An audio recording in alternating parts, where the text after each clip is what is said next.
In this video, I answer the questions, what is the First Amendment and what is free speech? My name is John Bandler. Let's talk through it together. On the left, we have an image of the Bill of Rights, which is the first 10 amendments to the U.S. Constitution. I talked about the Constitution in another video. It's the foundation of our system of government and law in the United States. The Bill of Rights gives many rights, and in this video, we talk about the First Amendment, the highest law about speech in the United States. We'll read it together. We'll talk about the concept of free speech, and what about the colored set of boxes? These are my Venn diagram for speech. I use it to illustrate a helpful concept I came up with relating to speech in the context of law and people in society. Some speech could get the speaker rightfully arrested and prosecuted. Some speech could get the speaker rightfully sued. And some speech is totally protected by the First Amendment, or at least it's supposed to be in a nation of laws. And we will discuss what that means when speech is protected by the First Amendment. All of these are areas of misunderstanding, but we will discuss the basics. And then, towards the end, I'm going to introduce another important concept for our world of speech and expression, especially through the internet. I wrote this book on Cyberlaw. I teach with it, so I tabbed my copy of it. I have a chapter just on the First Amendment. That's chapter 10, and this video parallels that. This is what the chapter first page looks like, and it's titled The First Amendment and Protections for Speech from Government Interference. When people say free speech, it means different things to each speaker and to each listener. For some, they really mean my speech. And there's a saying you should be familiar with. Free speech for me, but not for thee. Because some people want their own free speech, their own speech that they agree with, but they're less willing to hear speech that they disagree with. Now in this video, and when we talk about laws, we want to focus first on the laws of speech. And that means we start with the First Amendment, because that's the highest law on speech. And when we look at the First Amendment, we're really talking about the protections provided by the First Amendment. And we can start on learning the law by considering this fundamental principle. The First Amendment is a protection against government's interference with speech and expression. How do we summarize what free speech is? It is an imprecise phrase. It's wrapped in opinion and conclusion, so we cannot really define it. It's a vague term. It's an amorphous term. It means different things to different people. So we really cannot have a productive discussion until we get more precise with our language. And for me, that starts with talking about what the law is. I'm going to suggest you substitute the term protected speech for free speech, because when we're a little more precise with our words and our thoughts, that can help us better understand and discuss. So I'm going to suggest you get rid of the term free speech and think about speech protected by the First Amendment. And we can get a little more precise. We can talk about speech that cannot be criminally punished because it is protected by the First Amendment, and we can talk about speech that cannot be civilly actionable because it is protected by the First Amendment, meaning someone cannot sue you for what you said or expressed. Now let's talk about what is the First Amendment, and here's the simplest way I can summarize it, that the First Amendment protects us from government restrictions on speech, expression, religion, and more. So anytime we assess the laws surrounding speech and expression, our highest legal authority to consider is the First Amendment of the U.S. Constitution, and that's pretty much how I phrase it in my Cyberlaw book. If you've seen my other videos on law and cyber law, you're familiar with some of the ways I categorize laws and break them down. So here's a quick recap. This is all of law, that green box, and law is for everyone, not just for lawyers. That's why I'm doing these videos, to bring law to you. We all should know something about laws. And this blue box is cyber law, and I wrote that book on cyber law. And cyber law is a subset of all laws. It's where technology and law intersect. I'm working on my next book, Introduction to Law. Maybe the cover will look something like this. Forget about Cyberlaw for now. Let's think of other ways to categorize law. One important category is criminal law. Another is civil law. I talk about those in another video, but basically criminal law is the area of law where police can arrest someone who then gets prosecuted in a criminal court, and civil law is basically everything else. Now, where does constitutional law fit in? I think of it like this, spanning all law, going across criminal law and civil law. And then where do we put the First Amendment and the law it involves? I'll put that there within constitutional law. To summarize the laws on speech in the United States, first, that law starts with the First Amendment. We remember the First Amendment restricts what government can do about speech, expression, religion, and more. It restricts how government can restrict our speech. The First Amendment restricts when the government can bring a criminal case based on someone's speech or expression. The First Amendment also restricts when government civil courts can be used to hold someone civilly liable based on their speech and expression. The First Amendment applies if there is government action, and sometimes government action might be called state action. And the First Amendment does not apply if there is no government action. And this is an important principle to remember, because if it is not government taking that action, we're not in the body of law involved in the First Amendment. We might be in a different area of law, but it does not implicate the First Amendment. Let's read the First Amendment. It is only 45 words. Congress shall make no law respecting an establishment of religion, or prohibiting the free exercise thereof, or abridging the freedom of speech, or of the press, or the right of the people peaceably to assemble and to petition the government for a redress of grievances. And that's it. Now, notice it says Congress shall make no law, but remember this applies to all parts of the federal government, the executive branch, the judicial branch too. It also applies to state and local governments and all other government entities. So read Congress as government, and remember, it's not just about making laws, but it's about government actions too. It talks about religion, and remember, it is protecting religious activities and beliefs from government action. And note that it doesn't state any particular religion or give any particular preference to any particular religion, because it's intended that government not weigh in or interfere with individuals' religious beliefs or practices, or even their lack of belief, if they're, for example, an atheist. Now, here we have that phrase, freedom of speech, which I cautioned you on. But remember, this is in the context of the First Amendment, which is in the context of government prohibitions on speech. And sometimes people forget that the First Amendment is about government actions. It mentions the press because long ago our country recognized that freedom of the press is important because they have resources to investigate and speak and write and inform. And if you silence the press, you silence a lot. And some people call press the fourth pillar of democracy or fourth estate. And the First Amendment protects the right to peaceably assemble. So if it's peaceful protest, the First Amendment gives it protections. But violence, vandalism, and riots are obviously not protected by the First Amendment. How can 45 words from hundreds of years ago mean so much? The Bill of Rights was ratified in 1791. Only 45 words. Those words have not changed in 235 years. But lawyers, judges, people have written many, many words about what those 45 words mean.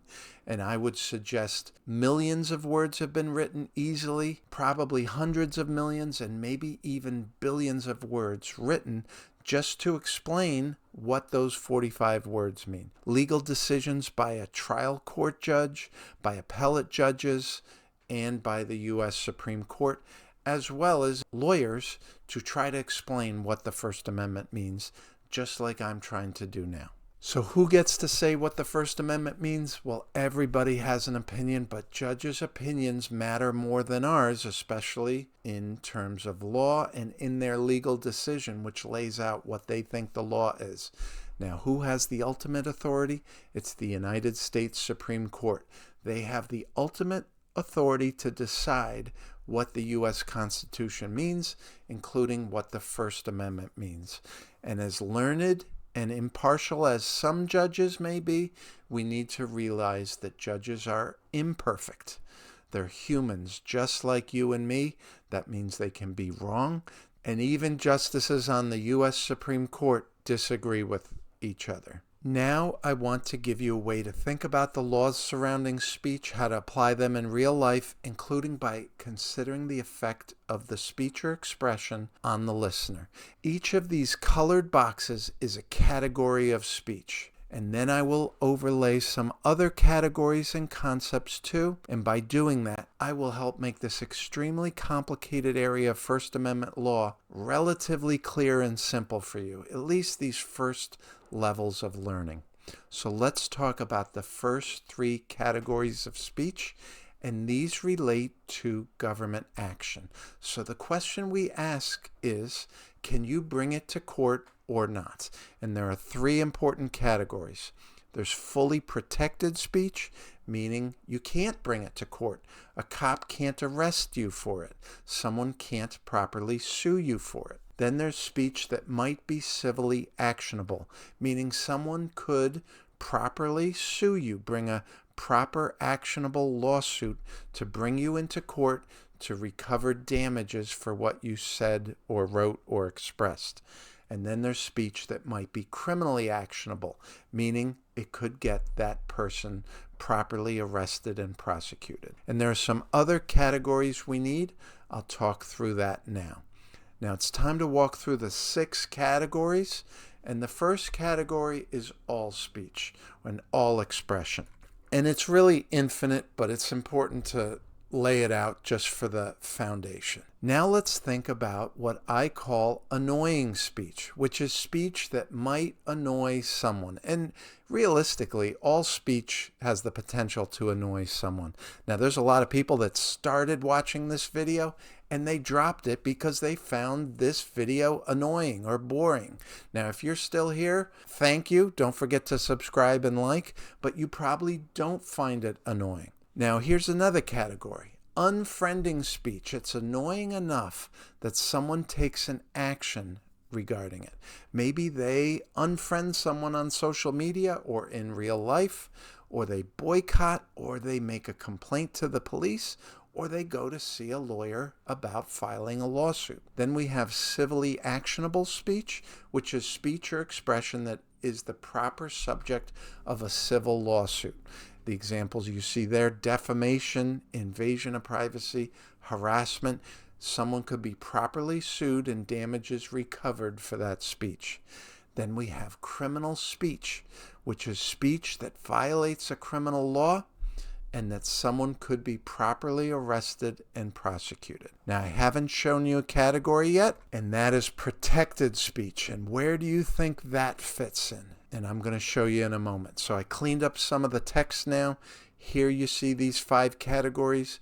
Now I'm going to overlay protected speech. So you can't be sued for it. You can't be arrested for it. No government action can be taken as a result of it, because that speech or expression is protected by the First Amendment. Now let's look at this with a better scale. Civilly actionable is relatively small, and remember, just because it's civilly actionable doesn't mean someone's actually going to sue. And then criminally actionable is really a tiny category of speech, that little red dot there. Now we should talk a little about categories you'll hear. It may be in law school, or you pick up a legal treatise on the First Amendment. There are 3 levels of scrutiny, meaning standards of court review or judicial review. The lowest level is rational basis review, when the court gives a very low level of scrutiny on that government action. Moving up a little is intermediate scrutiny, and then the highest level is strict scrutiny, where the judges, the courts, really put a microscope to the government action and why they did it. So when there's a government restriction on speech, these rules apply. If it's content neutral restriction, meaning the restriction does not relate to the content of the speech, then it gets intermediate scrutiny. So an example of this might be a time, place, or manner restriction on, say, protest. But if it's a content-based restriction, if the restriction does relate to the content of the speech, then it gets strict scrutiny. Let me give you an example of a content-based restriction. Suppose the President of the United States or a government official said they were going to revoke a news organization's license just because they didn't like how they were reporting on things. That would be a content-based action or threat. That would get strict scrutiny. Now let's talk about speech and expression in cyberspace. We've got more speech than ever before thanks to the internet, social media, and we've also got these powerful tech companies. So these laws surrounding speech, starting with the First Amendment from hundreds of years ago, are more relevant than ever. And cyberspace gives more ways to do things like threaten and harass people, and that implicates criminal law and civil law. It gives more ways to harass, defame, slander, or invade privacy, and that implicates civil law. But it also gives more ways to influence, even deceive, and manipulate. And that's important to think about. It might be legal, it might not be legal. It's also societal, and some of it is beyond what our legal system can deal with, and we can't ignore it. We should talk about it. We learned about all of these categories, and this is an approximate way to think about how they overlap and how they're separate. And where do we draw this last category of influencing speech? This is where I put it. It overlaps the other categories. It influences us in some way. It might be completely protected speech or not. It might be merely annoying, unfriending, or civilly actionable, or even criminally actionable. Or it might be pleasing speech, so it could be positive or negative.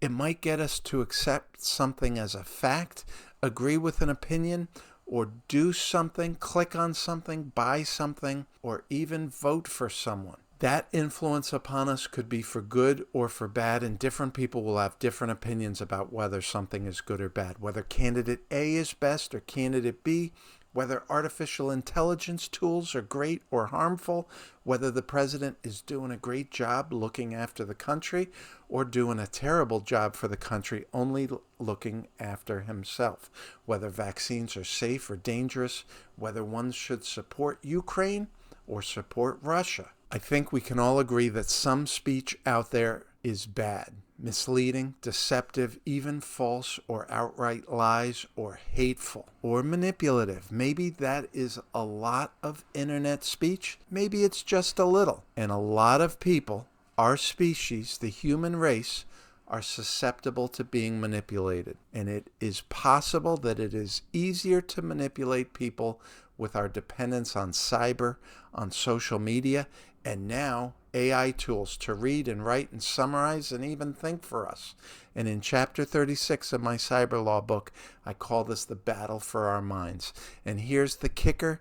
We cannot hope for laws or government enforcement to save us from this issue. The issue of how people can be influenced and manipulated through speech and expression is one for us to decide and grapple with.